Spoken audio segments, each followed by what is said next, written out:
வணக்கம். துறவு அதிகாரத்தின் 6வது பாடல். நம்ம எல்லாரும் பற்றற்றவர்களாக ஆகிவிட்டோம். அவன் தானே என்னை எல்லாரும் அடிக்கவே வந்துடுவீங்க. பற்றை விட்டு விட்டால் நாங்கள்லாம் எப்படி இருக்கிறது அப்படின்னு சொல்லிட்டு. அதெல்லாம் இல்லை. அவர் துறவை பற்றி சொல்கிறார், அவ்வளோதான். நம்ம கேட்டுக்கலாம், பிடிச்சா கேட்க போகிறோம், பிடிக்கலன்னா விட்டுற போகிறோம், அவ்வளோதான். ஆனால் ஒவ்வொன்றுக்கும் அவர் கொடுத்த அந்த விளக்கங்களும் அறிவுரைகளும் ஆற்று வழிப்படுத்தலும் அதில் கொடுத்துருக்கு.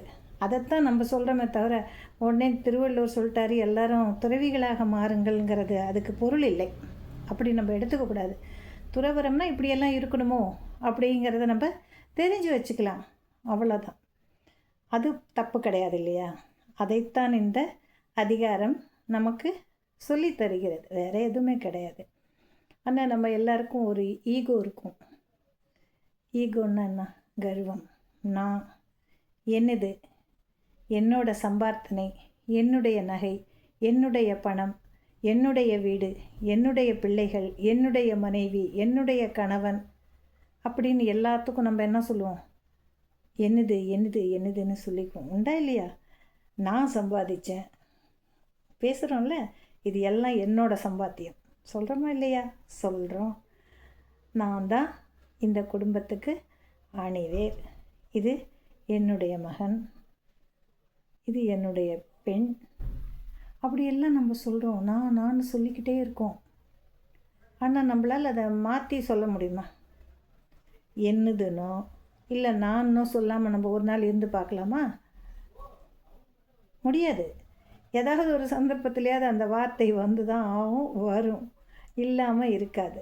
அந்த நான் என்று சொல்லக்கூடிய வார்த்தை தான் அகந்தை என்று வள்ளுவர் சொல்கிறார். அது சொல்லாமல் நம்மளுக்கெல்லாம் இருக்க முடியுமா?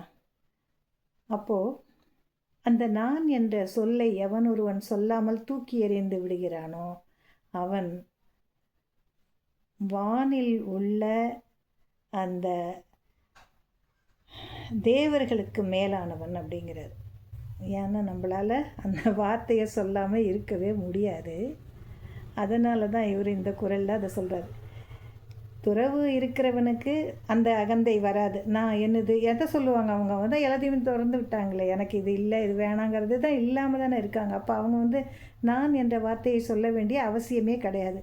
நான் நம்மளை மாதிரி இருக்கிறவங்க கண்டிப்பாக சொல்லிக்கிட்டே தான் இருப்போம். அதைத்தான் சொல்லுகிறார். அந்த குரல் எப்படி சொல்லுது அப்படின்னாக்கா, யான் என்னதென்னும் சேருக்கு அழிப்பான் வானோர்க்கு உயர்ந்த உலகம் போகும். யான் என்னதென்ற சேரு கருப்பான் வானோர்க்கு உயர்ந்து உலகம் போகும். நான் எனது என்ற அந்த அகந்தையை எவன் ஒருவன் விட்டொழிக்கிறானோ அவன் தேவர்களுக்கும் மேலான இடத்தை அடைவான் என்பது இந்த குறளின் பொருளாக கொள்ளப்படுகிறது. நன்றி. நாளை சந்திக்கலாம்.